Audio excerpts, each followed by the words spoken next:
Ahora, Bueno, ¿qué querés sí. que hagamos el jueguito? Miren, les O- cuento una cosa. Ustedes se quieren quedar, yo sé que son gente que no tiene chicos, no tiene nada que hacer. Si se quedan un ratito, podemos hacer un cierre y un juego después que tiene que ver con el celular, que ustedes se lo pueden llevar para el lugar de trabajo. Que a los chicos jugar les gusta y usar el celular también les gusta. Bien, no puede ser que haya gente que no le guste eso, pero los chicos hacen eso. Así que si nosotros logramos conjugar nuestra enseñanza con lo que a ellos les gusta, yo creo que los aprendizajes van a ser mejores, ¿no? Van a ser significativos de verdad, se los van a acordar. Si ustedes quieren, hacemos un cierre, si quieren ubicarse de otra manera, tipo herradura, para verse, porque por ahí, no sé, cuando empezamos alguno dijo, ¿qué puede aprender alguien que le ve durante un año seguido la espalda del compañero? Tiene razón, nosotros pensamos lo mismo y nuestras clases son, bueno, Beatriz, así de herradura, hablamos. Si ustedes quieren moverse de donde están, bárbaro, si no, bien, nos movemos un poquito. Digamos, sí, no hay problema. Bien, y entonces se quedan un ratito. Y después empezamos a tratar en grupo, digamos, como forma colaborativa, alguna temática, algún disparador. Yo tengo algunos, pero si ustedes tienen otros, se lo preguntamos al grupo a ver qué sale. La idea es que nosotros vamos a bajarlo a un lugar, todo esto tenemos los mails de ustedes, que lo vamos a compartir. Esto es film que está tomando acá el señor, ¿está bien? Lo estamos bajando, igualmente, lo estamos bajando, así que también lo vamos a compartir. Y la idea es sacarnos una imagen general de lo que todos pensamos acerca del uso del celular en la escuela, qué impedimentos puede haber, qué cosas buenas piensan que pasan, si los chicos se motivan con el celular, si creen que mejoran las relaciones o empeoran las relaciones interpersonales, ¿no? El grupo, el clima áulico, si mejora, es decir, los aprendizajes son reales y significativos y si son mejores. Por ejemplo, lo que decía acá la compañera, ¿no? Algo en 2D, una fotografía, bien, si es lo mismo que alguien que puede entrar en 3 dimensiones a rotar un sistema digestivo, un sistema bien. Eso quería después que veamos. Si tienen algunas preguntas para los exponentes que están por acá, sí. Un par de cositas, sí. Una para Maximiliano y una reflexión. Que en un momento Daniel habló de, no me acuerdo exactamente qué palabra, pero no era celular sino móviles en general, digamos, incluyendo las tablets. Como digamos, la actividad se llama el celular en el aula, por ahí pensaba, bueno, si no sería mejor mudarlo, digamos, al concepto de dispositivo móvil, ya que, digamos, como dijo Marisa, la idea de teléfono ya fue un poco abandonada. Esa era una de las cuestiones, y la otra, por ahí más a Maximiliano, pero en general a todos ustedes, ¿qué experiencia tienen de a partir de qué edad los chicos llevan un dispositivo móvil a la escuela o al colegio? No sé, vos hiciste la encuesta, si lo preguntaste explícitamente. Eso no lo preguntamos, pero bueno, la encuesta se basaba en nivel medio, nivel secundario, y todos los que trabajamos en nivel secundario sabemos que 100% prácticamente. Bien, entonces claramente empieza en algún momento de la primaria. Si alguno tiene experiencia de más o menos a partir de qué edad. Sexto, séptimo, bueno, en el caso del colegio, sexto, séptimo ya lo empiezan a llevar porque hacen deporte o porque empiezan a manejar solos y lo llevan. El tema está en el tema de la yo preguntaba de la responsabilidad. Es distinto, porque uno tiene que pedir que traigan el celular para trabajarlo en una materia en particular, y no es como secundaria, que ya lo llevan todos. Que el obstáculo que tengo yo en la institución en la que trabajo es el miedo a que pase algo con el celular, y son celulares muy caros, y la responsabilidad de la institución o del docente que está en la clase. Yo quería preguntar si existe como algo legal que se pueda hacer, que la institución se desligue de toda responsabilidad en el caso que se rompa o pase algo. ¿Eso existe? No conozco así a nivel legal, ¿no? Por un abogado, habría que de pronto, por ahí hay escuelas que sí trabajan en su dirección, se manejan de otra forma. Pero en realidad lo que importa, lo que a mí me parece que lo que hay que hacer es ponerse de acuerdo, ¿no? Con ellos sobre el uso, esto que decía la profesora Andrea también, tenía eso que se guardaban. No, vos no hablaste de los celulares que. No, sí, nuestra profe de Santa Fe. Que se guardaban en una teoría y demás. Entonces, uno tiene que ser también ingenioso para ese tema, para esa cuestión. Y buscar respuestas para que no sea un impedimento, o sea, uno ser propositivo. El no ya lo tenemos, y bueno, y buscar la mejor manera. Algo se nos va a ocurrir. Eso que yo les decía, el estacionamiento de los celulares es algo que les divierte, hacen como actividad plástica el estacionamiento y los guardan ahí. Entonces tendrá que ver con eso. Sí. A mí me preocupa el tema este de tener o no tener a los chicos en los contactos. Yo soy profe de educación física y a veces fallan mucho, a veces no, el 90% de las veces fallan los canales de comunicación con la escuela cuando nosotros estamos especialmente en un club, ¿no? Y yo tengo un alumno líder de cada grupo con el que ellos arman un grupo y yo me contacto con ellos, porque debido a la peligrosidad que hay de que los chicos estén deambulando en el caso de que el club esté cerrado, esté pasando algo, estoy hablando de casos extremos, a veces no llega la información de la escuela a los chicos y yo personalmente prefiero que antes de que estén deambulando por la calle tener un canal de comunicación directo con ellos porque evito problemas mayores. Pero sí me preocupa esto de que uno tiene que tener el contacto del chico y que a veces, inclusive para trabajar y para facilitar este tipo de trabajos, a veces es necesario. Entonces no queda claro también, no queda claro en cuanto a la reglamentación y en cuanto a nuestra implementación real, este tipo de cuestiones que me preocupa, por lo menos a mí. Nosotros decíamos dos cosas. En cuanto al dispositivo, la desaparición del dispositivo físico, ¿sí? Sería lo mismo que una calculadora científica. Un útil más. Claro, es una herramienta. En realidad sí.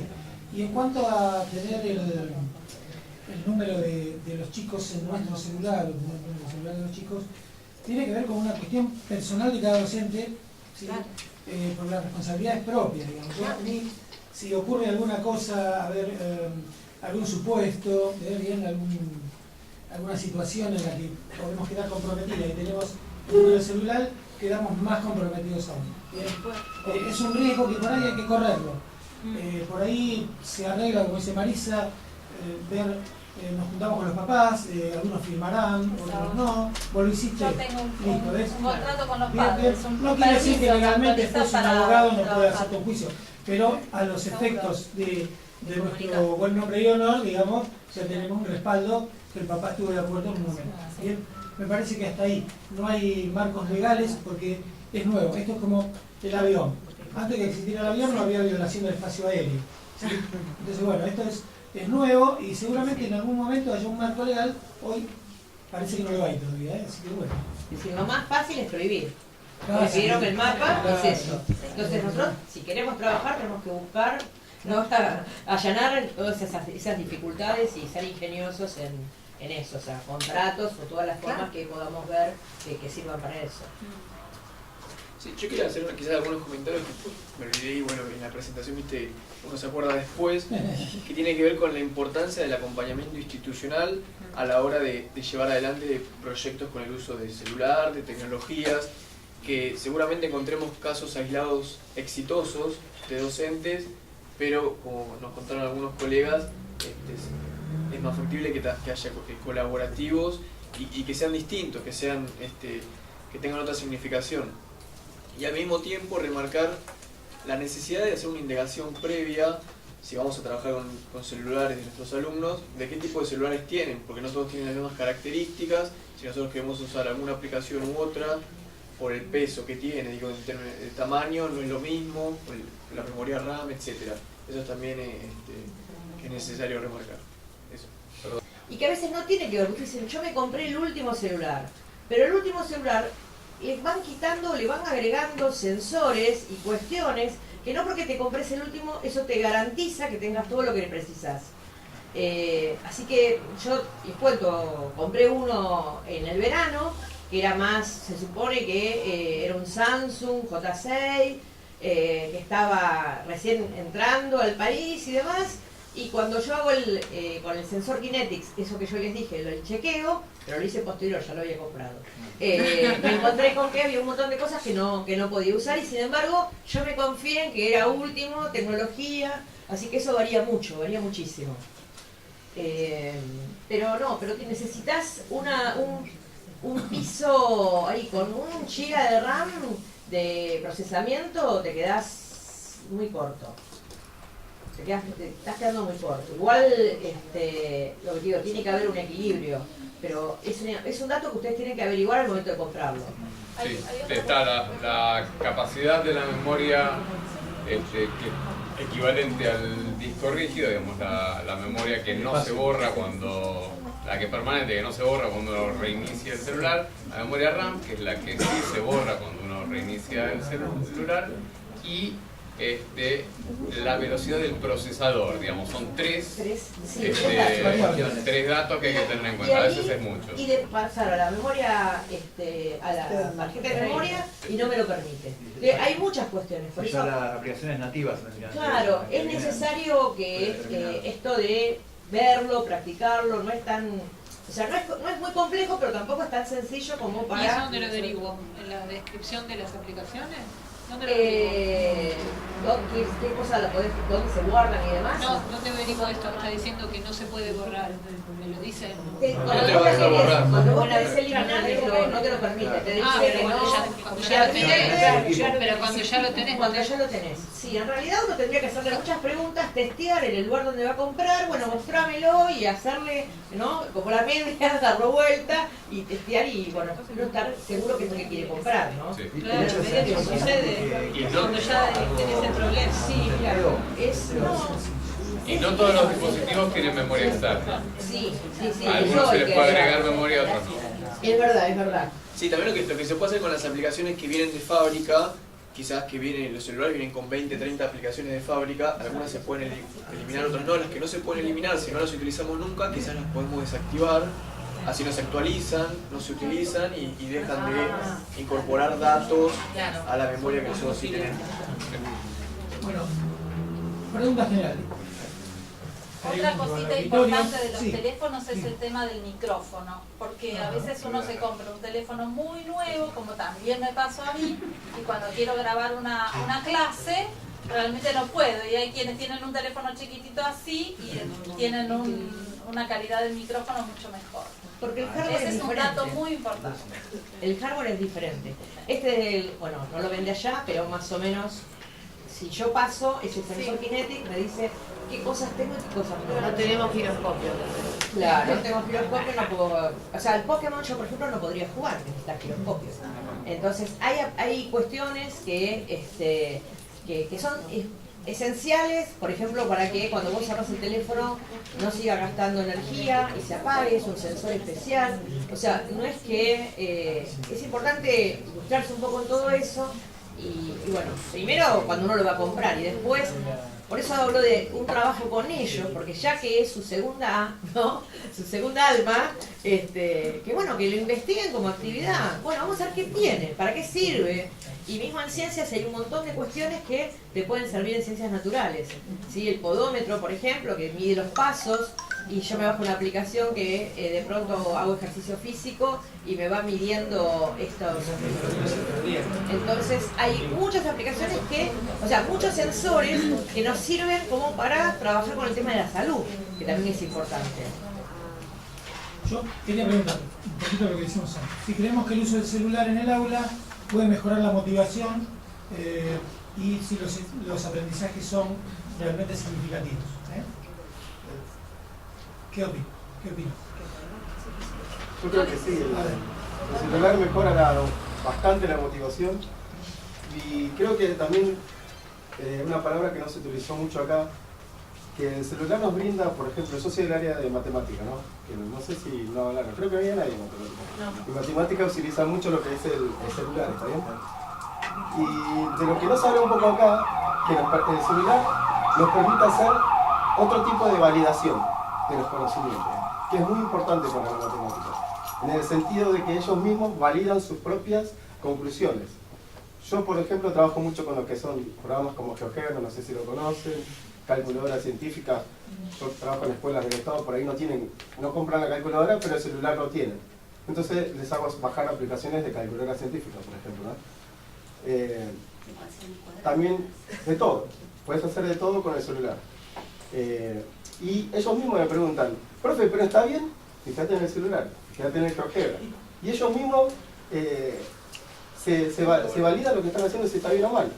Entonces yo siempre les digo, chicos, ustedes dicen, ojalá llegue el día que ustedes ya no me necesiten, que no me tengan que preguntar si está bien o si está mal. Porque ahí uno se da, ahí uno se da cuenta verdaderamente si aprendieron o no. Si ellos mismos pueden identificar, verificar si se están equivocando, si a lo que están calculando, por ejemplo en matemáticas, llegan a lo que dice el grafiquito ahí en GeoGebra. O sea, es muy importante. Después, el tema también, a ver, yo me anoté, ¿no? Acá mucho el celular se lo utiliza más como usuario, más que como una forma de crear contenido. Los chicos utilizan el celular como si fueran usuarios. Como pasa con la computadora. Exactamente. Me paro porque sí, no, yo empecé con la computadora no hace mucho, cuando tenía 18 años, así que tuve computadora de tarde, y empecé con Windows 98. Y el Windows 98 yo lo quiero un montón porque era una cosa que me permitía toquetear la máquina. Meterme en la máquina, meterme en el dedo ese en la pantalla grande y meterme en esto, meterme en el otro. Yo creo que ahora últimamente las aplicaciones cada vez vienen más, yo te hago todo por vos. Te lo hago todo por vos. Entonces uno ya no hace nada. Me he encontrado con que en el GeoGebra tienen miedo de tocarlo, tienen miedo de hacer zoom. Entonces yo les digo, fíjense, GeoGebra tiene el mismo colorcito celeste que tiene Facebook. O sea, para que pierdan el miedo, ¿no? Entonces, veo que que los chicos perdieron un poco esa capacidad de crear, porque el celular en este caso le dice todo. ¿Está bien? Con Jorge hicimos muchos cursos, tuve muchos cursos con él, y nos presentó un autor que hasta ahora no me acuerdo, un video, ¿no? Que cómo fue evolucionando el conocimiento a través de los años. Que uno, en la antigüedad, las personas tenían muchas memorias. ¿Por qué? Porque no había computadora, no había libros, no había nadie en ese momento, y no escribían. No sé si te acuerdas. Sí.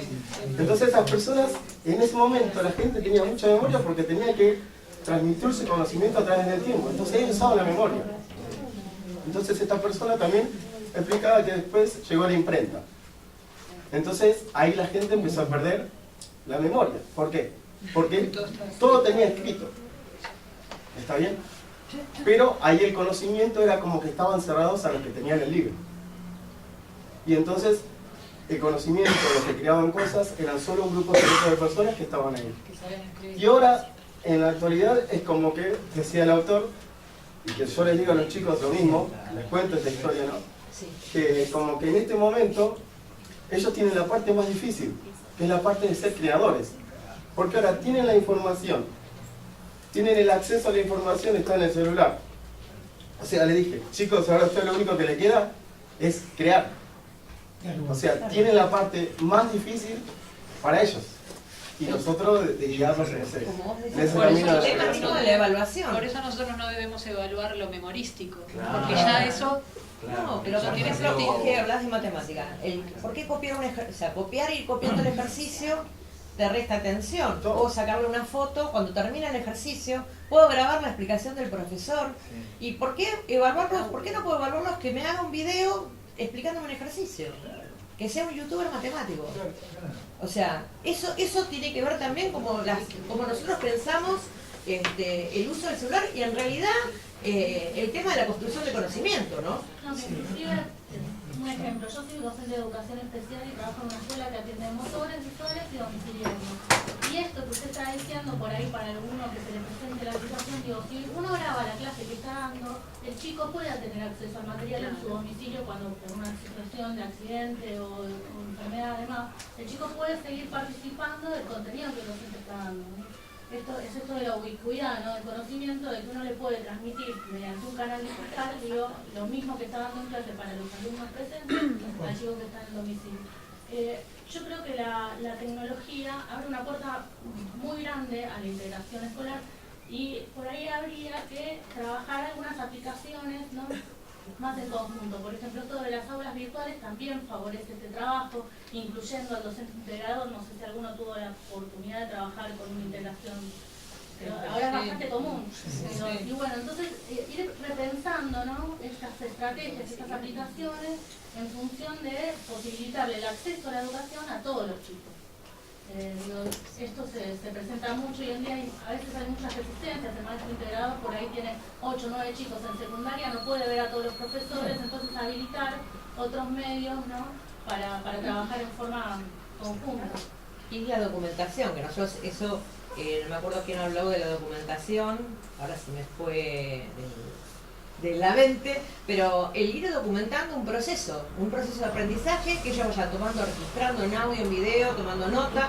O sea, lo uso para eso, lo uso no para sacarme la foto al compañero que está probando, sino para como un instrumento de trabajo, que entiendan eso. Y después lo recupero, lo pongo en un documento de texto, lo reelaboro, ¿no? Entonces, eso también es una forma de uso de celular que no requiere ni conexión ni nada. Después, bueno, con un cable, si hay una computadora, a ver de qué manera, bueno, lo podemos recuperar, si esto de ver las zonas Wi-Fi, ver cómo lo puedo trabajar en la nube, ¿no? Hay muchas posibilidades, pero todo requiere, como toda actividad, no podemos improvisar, ¿sí? Lo que tenemos que hacer es planificar, pensar qué es lo que puedo hacer y con qué elementos cuento. Realmente creer que es útil hacer uso de eso, que uno sepa que es útil usarlo porque me dicen que lo tengo que usar, ni tampoco pensar que es como la panacea y la solución mágica a todos los problemas de la educación. Es como que es algo que ayuda, que complementa al otro, pero que no va a solucionar todos los problemas. Yo creo que es como ahora la programación. Ahora la programación soluciona todo, ¿no? O sea, es una herramienta más. Y no es para todos. Sí, quiero decir una cosita. Con el tema de crear, ¿no? Esto de ser prosumidor, de crear su propio material, ¿sí? Para crear hay que pasar por todo lo anterior, por todos los mecanismos anteriores de revisar, evaluar, una serie de cosas. Y crear, justamente, para Bloom es lo máximo del pensamiento superior. O sea que si logramos que los chicos crean o creen, y esto tiene que ver con el uso de la información. Esto es saber. Yo puedo decir, San Martín cruzó los Andes y aprenderlo de memoria, o no, pero si yo resuelvo un problema de estos que tiene que ver con la falta de conectividad, con el teléfono que no es el adecuado, con el material que no sé qué, estoy resolviendo problemas reales, ¿sí? Estoy creando soluciones y eso es magnífico porque hace dos cosas. Soluciona el problema, ¿sí? Crea al chico, lo transforma en un prosumidor, en un creador, y por otro lado genera desarrollo cognitivo, que después le va a servir para estudiar geografía, historia, para su vida propia. Bien, una cosita, la profesora de Santa Fe, que quería decir algo. No, vos, Pseudo Santa Fe. No, un poco igual a lo medio que ya lo estuvieron hablando, porque vos habías planteado la pregunta sobre si el celular era potencialmente una buena herramienta para generar, ¿no?, este tipo de conocimientos. Y en base a lo que había dicho el compañero recién, que planteaste dos respuestas, por un lado que sí, pero por otro lado cómo el alumno se terminaba convirtiendo en un usuario únicamente. Entonces está bueno decir, bueno, no solo el celular, sino qué hacemos con el celular. Claro, medio yo lo quiero plantear un poco. Si uno plantea únicamente, como dijo también el otro compañero, que el celular me solucione una clase, también estamos en el horno, porque la idea es que nosotros tenemos que saber qué hacer con ese aparato como con cualquier otra herramienta, ¿no? Pero bueno, choca un poco con el concepto de ese que más o menos todos los escuchamos, que es el activo digital, ¿no? O con el que dice ella, nosotros pensamos que ellos saben todo y la verdad que cuando uno indaga en lo que es el uso de aplicaciones y hasta mismo de tocar el celular, yo les digo, chicos, toquen su celular, toquen, si se hacen una macana, lo cierran, lo vuelvan a abrir y listo. Yo creo que la categorización esa de nativos integrantes, inmigrantes, perdón, ha causado también una cuestión en algunos colegas de que esto no es para mí, y de no bancarse la experimentación, el desafío, el equivocarse, el descubrir. Yo estuve durante estos 5 años que estoy en el cargo de ETR en muchos momentos en cero, tener que aprender algo nuevo en cero, esta situación se va a dar más adelante. Pero porque hay los cosas- alumnos, porque muchos Claro. se sienten expuestos de que el docente es el que tiene el conocimiento. Exacto. Y el hecho de quedar expuesto y que el alumno Claro. sea, o sea, que sea un aprendizaje para ambos lados, o sea, que el alumno le termine Claro. enseñando. Pero muchos docentes no se bancan eso. Con ¿viste? respecto a que el alumno sea un usuario, o sea, tener miedo a que sea un usuario, en toda la educación tradicional el alumno siempre es un usuario. Lo que hay que lograr es salir de la educación tradicional para que el celular no quede como algo tradicional más que no sirva para nada. Yo vengo desarrollando hace ya un tiempo en educación superior la inclusión de la TIC en el aula, no como un medio o un recurso, sino como asistentes en la producción de conocimiento.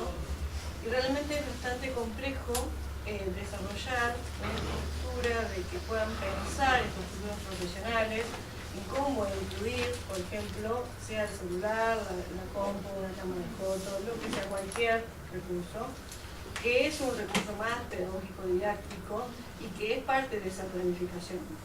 El recorrido que hemos hecho, bueno, yo hay una de las materias que doy es universo de educación, y he hecho una intervención directa en las planificaciones, tanto a nivel inicial como de primaria, y realmente ha llevado mucho tiempo poder pensar en un recorrido desde un lugar diferente, porque lo que observan en las escuelas es que ponen el cañón, proyectan una película, charlamos toda la película y ya está, y ese producto riquísimo, audiovisual, puede ser explotado desde muchos lugares. Entonces, bueno, yo trabajo con muchas propuestas que van llevando de a poco a este curso y a que ellos vayan creando sus propios recursos audiovisuales o tomar lo que ya están hechos, como por ejemplo un espacio publicitario, tranquilamente puede ser parte de una clase para disparar un tema o para cerrar un tema, y que a veces no nos damos cuenta y si es algo que el estudiante consume a diario y que lo va a estar en la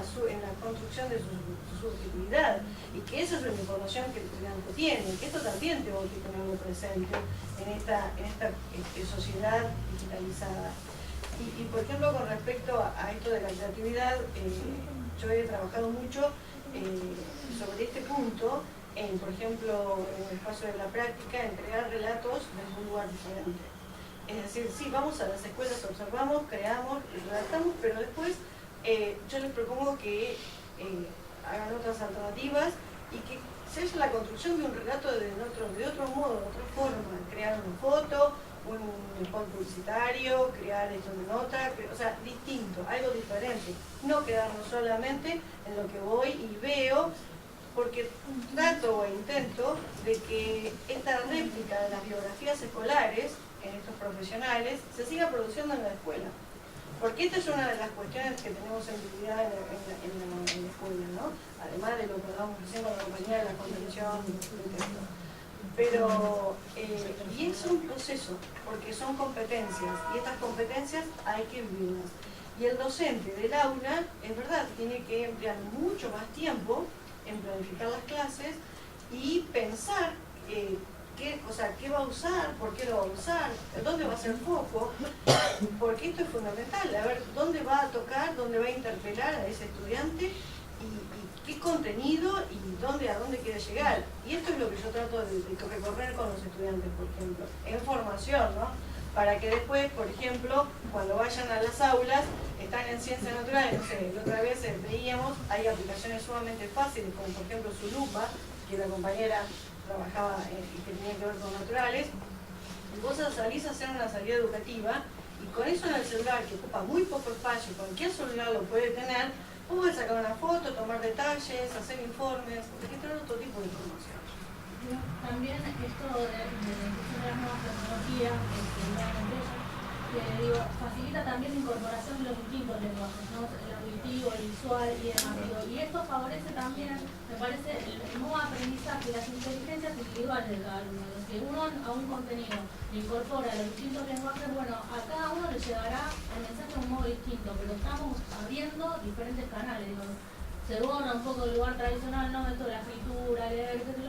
Y ahora los chicos, la verdad que están habituados a otra cosa, incorporan un montón de información todo el tiempo a una velocidad increíble. Entonces, aprovechar esto en virtud de y en la educación especial es una fortaleza, porque es una cuestión de accesibilidad, Claro. y aquel alumno o aquel estudiante que no puede comunicarse de un modo, tiene otra alternativa. Y la tecnología te va a ofrecer un modo de dialogar con el otro, en el aula o en todos los sentidos, y es el acceso, o sea, el acceso a un montón de cuestiones. Y hoy hay muchísimas cosas, o sea, en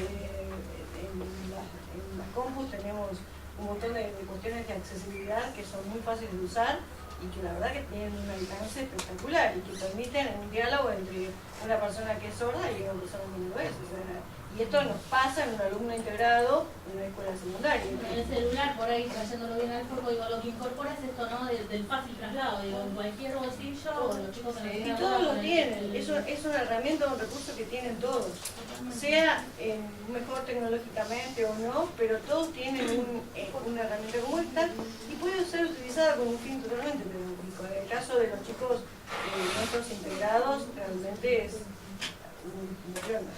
Yo quería hacer quizás un comentario, pero me voy a poner un poco en el rol del abogado del diablo, que es, no sé cuánto alcanza la categoría, por ejemplo, de nativo digital, naturalizado digital, turista digital, para describir la realidad educativa, cuando hay ciertos sectores que no tienen acceso, digo, no es una cuestión generacional nada más, ¿no? Entonces, no sé, pensar que también desde otra perspectiva el uso de las tecnologías y cómo qué ocurre efectivamente en la realidad, ¿no?, educativa. Así como tomamos diagnósticos en la escuela y diagnósticos de uso también, que tendríamos que tomar, saber qué es lo que saben hacer. Sí, si estás en una escuela rural, quizás no tenés internet, quizás no todos los chicos tienen celular, no tenés computadora y tenés esa población estudiantil. Hay que lograr el tema de la brecha. Y en realidad ahí vas a tomarlo, si vos como docente tenés alguna herramienta, la vas a alcanzar y la vas a compartir. Esto es así también, en el aula, o sea, no todo, obviamente. Una de las cuestiones del impacto del Conectar Igualdad fue esto, que no teníamos conectividad, se perdieron un montón de cuestiones porque, bueno, Mancha no tenemos todos, no había servidores, Y requiere una política pública. Esa es. En el caso de Conectar Igualdad, en realidad las escuelas estaban dotadas y estaban guardadas sin utilizar, o sea, ¿cuántas escuelas han utilizado la pizarra digital? Que tenían todas, y cuando ibas a preguntar al docente, ¿usaste la pizarra digital? Ah, no, nunca me trajeron el pizarrón. No, es un dispositivo pequeño que todas las escuelas lo tenían y es fantástico. Y están guardadas hace 4 o 5 años. Estamos hablando de capital, ¿no? No, provincia. Todas las escuelas de la provincia de Buenos Aires lo tienen guardado. Seguro hay veces la adquisición de la tecnología es como que te la compras y te la tiras y arreglate. No es. Me ha pasado de compañeros docentes que han venido, no les funciona el audio. Bueno, pero si te fijas acá abajo que está el icono que tenés el audio apagado, digo, apretás ahí y lo prendés fácilmente. Entonces, digo, a ese nivel de falta de capacitación estamos. Cosas muy básicas. Entonces, por ahí acá todos manejamos cierto piso de manejo de tecnología, que estamos más habituados. Pero hay docentes que realmente saben poco y nada. Bueno, pero también me parece que es un compromiso también de cada docente de la formación profesional, ¿no? O sea, yo creo que estamos en un contexto cultural, mediático, informativo, que necesariamente tenemos que profesionalizarnos en todas estas cuestiones, porque tiene que ver con mejorar la experiencia de cada uno, de lo que implica alumnos, profesores. Vos mismo como profesional de la educación, hoy en día hay que formarse todo el tiempo. Lo que pasa es que estamos en otro contexto. No sirve hoy un docente que está formado hace 20 años que siga manteniendo esa formación y no innovar, porque se queda desfasado y perjudica la experiencia de todos los estudiantes. Pero, perdón, ya hay un compañero que quería hablar. Sí. No, bueno, un poco es la síntesis de lo que dice el profesor. Yo creo que la tecnología